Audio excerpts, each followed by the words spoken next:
अस्सलाम वालेकुम नाजरीन। ह्यूमन राइट्स पीके में मैं हूँ आपका होस्ट इश्तियाक चौधरी।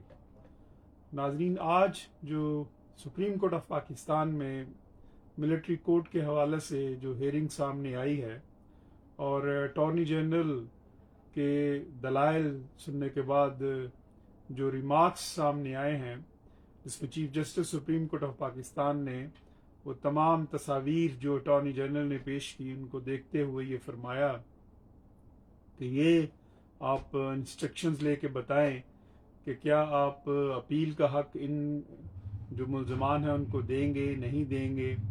और जस्टिस आयशा मलिक ने जो सवालात किए कि क्या ड्यू प्रोसेस ऑफ लॉ इनके साथ होगा नहीं होगा, और इसी तरह एक तमाम जो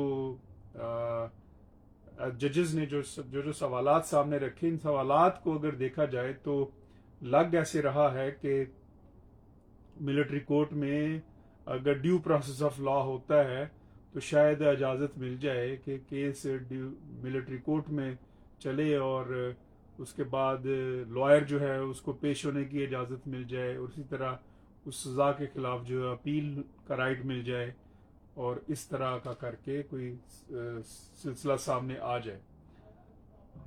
लेकिन as a student of law मैं समझता हूँ कि ये जो ट्रायल है शहरियों का, ये मिलिट्री कोर्ट में नहीं होना चाहिए, क्योंकि कॉन्स्टिट्यूशन इसकी इजाज़त नहीं देता। ना सिर्फ कॉन्स्टिट्यूशन इसकी इजाज़त नहीं देता, बल्कि इसके साथ साथ जो इसकी कोई ऐसी एग्जाम्पल नहीं है आज के दिन तक भी, और पूरी दुनिया में कोई एग्जाम्पल नहीं है कि आप शहरियों को आप मिलिट्री कोर्ट में ट्राई करें। इसमें जो लॉ सेटल है वो यही है कि अगर आप कोई ऐसा ऑफेंस है जिसमें मिलिट्री मैन इन्वॉल्व है और उसके साथ सिविलियन इन्वॉल्व है, तो फिर आप उसको मिलिट्री कोर्ट में ट्राई कर सकते हैं। लेकिन अगर ऐसा मिलिट्री मैन के साथ उसकी कनाइमस नहीं है और एक्सक्लूसिवली आप सिविलियन को, एक शहरी को मिलिट्री कोर्ट के अंदर ट्राई नहीं कर सकते, अनलेस कि कोई ऐसा ऑफेंस है जिस तरह वॉर टाइम में अगर कमिट होता है तो वो लॉज बदल जाते हैं, उस सूरत में आप जो है वो सिविलियन को लेके जाते हैं मिलिट्री कोर्ट में। अदरवाइज पीस टाइम में कभी भी ऐसा नहीं होता कि आप मिलिट्री कोर्ट में उसके केस को लेके जाएं।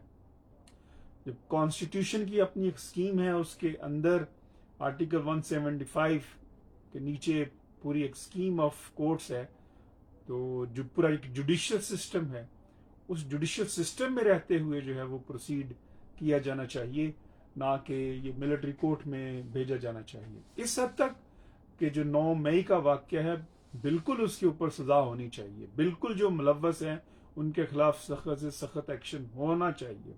ये हर पाकिस्तान की ख्वाहिश है। लेकिन जब आप मिलिट्री कोर्ट में भेजते हैं तो एक तरह से आप जो अपना अदालती निज़ाम है आप उस पर बदइत्मादी करते हैं। आप ये कहते हैं कि ये जो जुडिशियल सिस्टम है, इसका मतलब है ये जो जुडिशियल सिस्टम है जो पाकिस्तान का, ये जो स्ट्रक्चर है सुप्रीम कोर्ट ऑफ पाकिस्तान से लेकर नीचे तक जो सारी अदालतें हैं, ये जुडिशियल सिस्टम, इसका मतलब है फेल है। इसका मतलब है कि जुडिशियल सिस्टम पर आप बदइत्मादी कर रहे हैं। आपको इस जुडिशियल सिस्टम पर एतमाद नहीं है और इस बिना के ऊपर आप केस जो है वो मिलिट्री कोर्ट में चलाना चाह रहे हैं। तो ये सवाल मिलिट्री कोर्ट में ले जाने का जो सवाल है, ये ज़ाते खुद एक सवाल खड़ा कर देता है इस पूरे के पूरे निज़ाम अदल के ऊपर, कि ये निज़ाम अदल फिर कहाँ पे खड़ा है, कि इस निज़ाम अदल के तहत क्या मुमकिन नहीं है कि किसी मुल्ज़िम को सजा दी जा सके।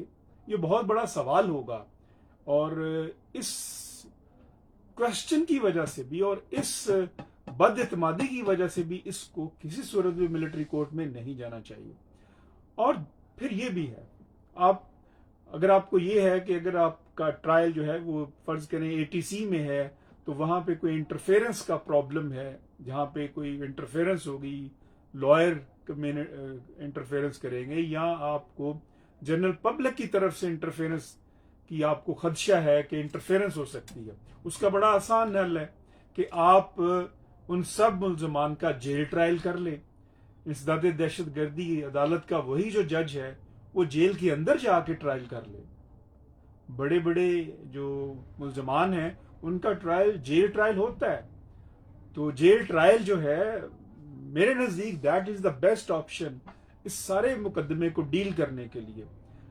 9 مئی کے سارے واقعات کو ڈیل کرنے کے لیے جیل ٹرائل جو ہے وہ سے بہتر کوئی آپشن نہیں ہے. کہ اگر جیل ٹرائل ہوتا ہے اور ATC کی کورٹ کے تحت ہوتا ہے تو پھر that shall be more suitable. اور اس سے دو چیزیں ہوں گی. دیکھیں آپ کا اپنا جو جوڈیشل سسٹم ہے اس کے اوپر بھی آپ کا اعتماد رہے گا اور عوام کا اعتماد رہے گا. جبکہ آپ ملٹری کورٹ میں جب لے کے جائیں گے تو آپ کا اپنا اعتماد بھی نہیں رہا جوڈیشل سسٹم کے اوپر اور عوام کا اعتماد بھی آپ نے کھو دیا جس جوڈیشل سسٹم کے اوپر. اور پھر اس ریئیکشن میں جب آپ ملٹری کورٹ میں کیس چلائیں گے تو اس اینگل کو بھی ذہن میں رکھنا چاہیے کہ اس کا بھی ایک ریئیکشن ہے. یہ بد اعتمادی جو آئے گی، کیا یہ جو ملٹری کورٹ میں کیس چلنا عوام کا اور شہریوں کا that shall not be inviting the anger of the public against its own army. That should not be done. اس اینگل سے بھی سوچنے کی ضرورت ہے. یہ میرے نزدیک as a student of law یہ ہماری جو افواج ہے یہ اس کے لیے بھی بہتر نہیں ہے کہ آپ جو ہے وہ کیس وہ خود ٹرائی کریں. یہ ان کے لیے بھی بہتر ہے کہ وہ اپنی آنر پریسٹیج کو برقرار رکھتے ہوئے جو ہے وہ ان سب کا کیس جو ہے اور وہ ATC میں ہو اور سخت سخت سزائیں ملیں. بالکل ملنی چاہیے، کسی کو اسپیئر نہیں کرنا چاہیے، لیکن اس وقار کے ساتھ کہ آپ کا جوڈیشل سسٹم بھی جہاں پہ کھڑا ہے وہ بھی انصاف ڈیلیور کر سکتا ہے. ادروائز جو ہے وہ اس کے جو ریپرکشنز ہیں وہ ایڈورس بھی ہوتے ہیں.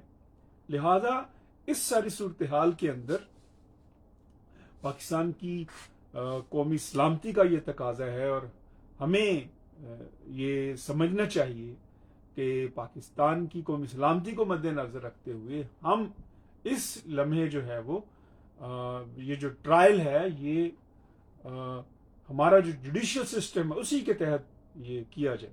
اللہ رب العزت سے دعا ہے کہ وہ ہمیں پاکستان کے حق میں بہتر فیصلے کرنے کی توفیق عطا فرمائے جو ہماری قومی خود مختاری کے حق میں بہتر ہوں، ہماری سوورینٹی کے حق میں بہتر ہوں اور جو پاکستان کے حق میں بہتر ہوں.